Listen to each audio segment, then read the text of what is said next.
छठी मैया की जय।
डीजे विकास गोपालपुर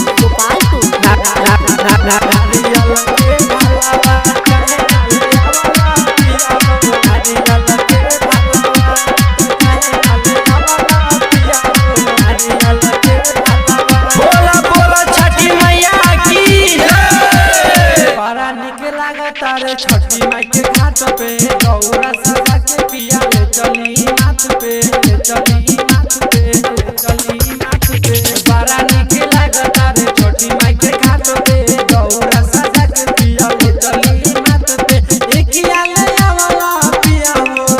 बाजार रे ले आवला एकिया ले आवला पिया हो बाजार रे ले आवला त काहे ना ले आवला पिया हो नारियल के फलवा त काहे ना ले आवला पिया हो नारियल के फलवा नारियल के फलवा नारियल के फलवा डीजे विकास गोपालपुर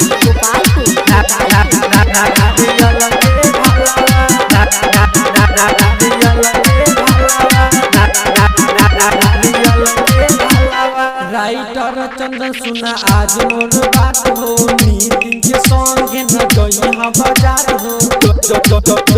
गई बाजार हो राइटर चंदन सुना आज मोर बात हो लालन के संगे न गई बाजार हो डीजे ले आवला पिया हो गाना वारे सुना वाला डीजे ले आवला पिया हो गाना वारे सुना वाला त काहे ना बजावला पिया हो रंजन के गाना त काहे ना बजाएला पिया हो रंजन के गाना गौरा ले आवला पिया हो